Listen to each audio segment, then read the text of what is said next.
Bem, agora a gente vai entrar na nossa parte 4 da aula, que é a construção do diagrama de orbitais moleculares em moléculas poliatômicas simples. Vamos pegar um exemplo bem tranquilo que a gente já veio trabalhando ao longo de todo o capítulo de simetria, que é a molécula de água. Então, professor, qual é o primeiro passo para eu montar um diagrama de orbitais moleculares para uma espécie, por exemplo, triatômica como a água? Então, a primeira coisa que a gente tem que saber, para haver ligação entre os orbitais, as densidades eletrônicas devem ter a mesma simetria. Então, para fazer isso, a gente vai precisar de duas informações, as representações irredutíveis das ligações e dos orbitais atômicos. Então, primeira coisa, a gente já fez aqui, ao longo de todas essas aulas, obteve as representações dos orbitais 2s e 2p do oxigênio. Está aqui as representações, A1, B1, B2 e A1 de novo. Na ligação sigma, a gente obteve uma representação redutível, que era composta da combinação de A1 com B2. E agora falta a gente obter os orbitais atômicos do hidrogênio, com que o oxigênio vão ligar.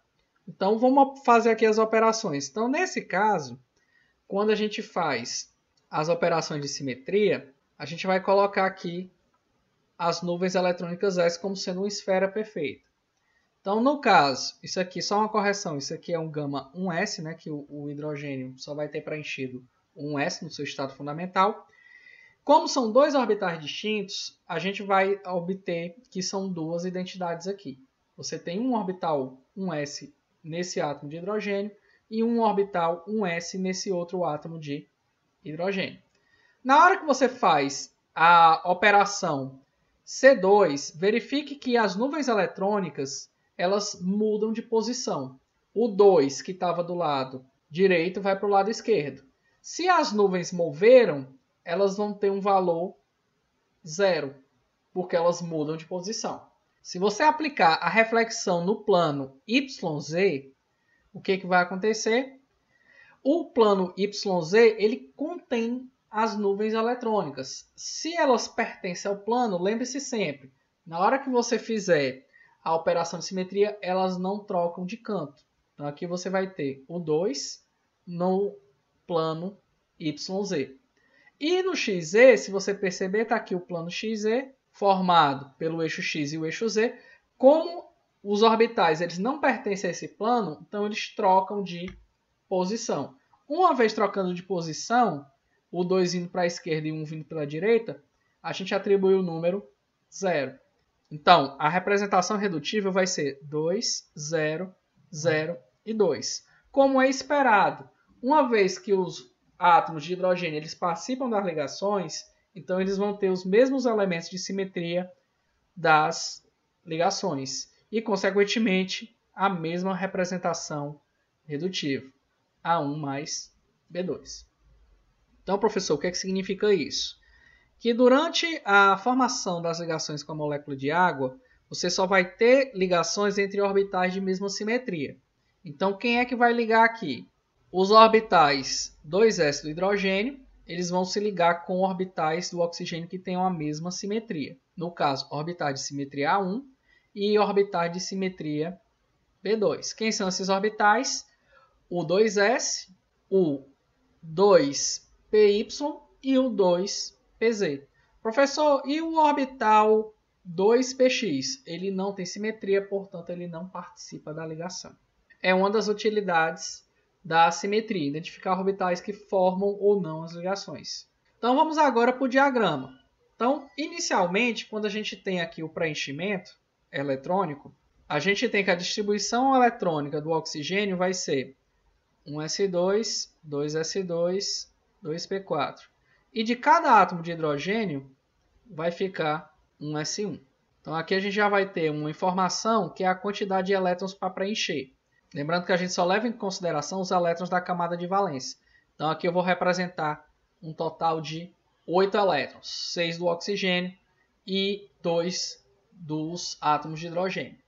Então agora a gente vai começar a representar o nosso diagrama de orbitais moleculares. Então os orbitais P, inicialmente a gente representa eles como se fossem mesmo nível de energia, né? Mas o que acontece? A gente também pode representar eles separados. O orbital PZ ele tem simetria A1. O orbital Px ele tem a simetria P1. E o orbital Py ele tem simetria B2. Então a gente pode representar ele como sendo níveis de energia diferentes. Professor, quando os orbitais têm nível de energia diferente, quem é que eu represento embaixo? Você vai representar embaixo aquele que tem menos número de nós, ou seja, que tem maior quantidade de números igual a 1. Então, nesse caso, a simetria 1 ela vai ter menor energia do que os outros, por causa da quantidade de nós, que é aquela inversão durante as operações de simetria. E o B2, no caso do hidrogênio, ele vai vir um pouquinho com maior energia que os outros. Então, nessa representação aqui, os orbitais P eu estou representando do mesmo jeito, mas eu poderia representar também separados. Agora a gente vai fazer os fenômenos de interferência, para saber o patamar de energia dos orbitais moleculares. Então a gente vai ter orbitais que têm interferência, que têm simetria igual nos dois átomos, e tem orbitais que não têm interferência, que são os não ligantes. Então o primeiro que a gente representa aqui vai ser o orbital Px, que tem simetria B1. Como ele não tem simetria igual ao dos átomos de hidrogênio, ele vai ficar no mesmo patamar de energia, beleza? Agora, vou colocar aqui a simetria dele, ó, B1. Quem é que tem simetria para fazer ligação? O Py ele tem simetria com um dos orbitais s, que é a simetria B2. Então, nesse caso aqui, o que vai acontecer? Vai ter o fenômeno de interferência. Você tinha dois orbitais atômicos, vai gerar um ligante e um antiligante. Então, aqui a gente tem um orbital B2 ligante e um orbital B2 antiligante. Tranquilos? Até aqui nenhuma novidade. O que da questão vai vir agora quando você for fazer a mistura dos orbitais de simetria 1. Por quê? Porque do lado do oxigênio você vai ter dois orbitais.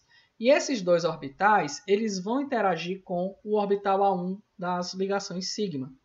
Então, na hora que isso acontecer, os dois abaixam energia. Então, você vai ter um orbital de simetria A1 aqui, um orbital de simetria A1 aqui, certo?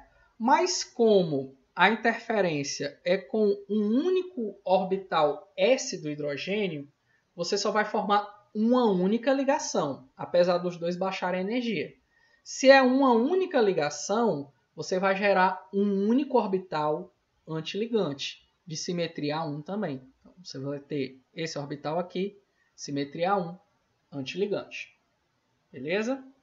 Professor, como é que eu vou fazer a ordem de energia desses orbitais? Então, vamos lá. O não ligante é mais tranquilo, fica no mesmo nível que ele tinha antes. Você pode se guiar pelos átomos de hidrogênio, por exemplo. No caso, o de simetria B2 ele tinha mais energia do que o A1. Então, os antiligantes eles vão respeitar essa ordem de energia. O A1 antiligante vem primeiro e o B2 antiligante vem em cima. Agora, quando você for para os ligantes, o que vai acontecer?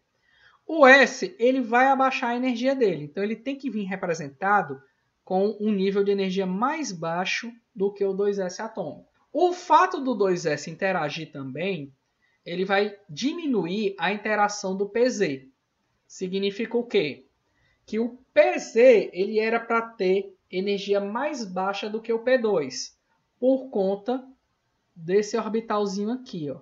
Como esse orbital ele fica embaixo do B2, então era esperado que esse A1 tivesse energia mais baixa. Por que que não tem? Porque esse abaixamento de energia do 2s vai fazer com que a energia do Pz combinado aumente, certo? Do mesmo jeito que acontecia com as moléculas diatômicas de oxigênio, flúor e neônio, quando a gente tinha a inversão dos πs com o sigma, tranquilo? Então aqui vai acontecer a mesma coisa. Então, em resumo, como é que a gente faz isso? O não ligante, mesmo nível de energia. Os antiligantes vão respeitar a mesma ordem aqui. O S ele vai abaixar a energia porque ele tem a mesma simetria dessa ligação sigma. Como parte da ligação sigma está sendo feita pelo S, o Pz ele não precisa se misturar muito, então o abaixamento de energia dele vai ser menor do que a do PY. Falta agora o quê? A gente fazer a distribuição dos elétrons. Então, quantos elétrons a gente tinha? A gente tinha para distribuir 8 elétrons. Então, vai ficar 1, 2, 3, 4, 5, 6, 7, 8. Então, aqui a gente pode dizer que o HOMO da molécula de água vai ser o orbital de simetria B1. Enquanto que o LUMO vai ser o orbital antiligante de simetria A1. Então, daqui a gente pode obter aquelas mesmas propriedades que a gente obtinha para as outras moléculas diatômicas. A gente pode obter quem é HOMO, quem é LUMO, pode obter a ordem de ligação, pode dizer se a molécula é para ou diamagnética e por aí vai. Beleza? Alguma dúvida? Professor, então como é que eu vou considerar essa ordem de ligação? Vamos ver. A ordem de ligação ela vai ser dada pelos elétrons em orbitais ligantes. No caso, como você tem um fenômeno de interferência do A1 com o outro A1, você só pode contabilizar um dos dois orbitais. Então, você pode considerar, por exemplo, o de cima. Então, vai ficar 2 elétrons aqui, mais 2 elétrons do B2 e subtraídos os antiligantes. Como os antiligantes estão vazios, você coloca 0. Professor, eu não conto o B1? Não conta, porque ele não está participando das ligações, então a gente divide só por 2. Então, fazendo essas contas, dá 4 dividido por 2, a ordem de ligação dá 2, ou seja, você tem duas ligações sigma. Tranquilos? Então, com isso, a gente encerra o nosso capítulo de simetria. A gente vai fazer uma listazinha de exercícios para a gente trabalhar mais exemplos para ajudar a fixar. Porque a simetria ela acaba sendo uma coisa mais diferente do que a gente já viu na química geral.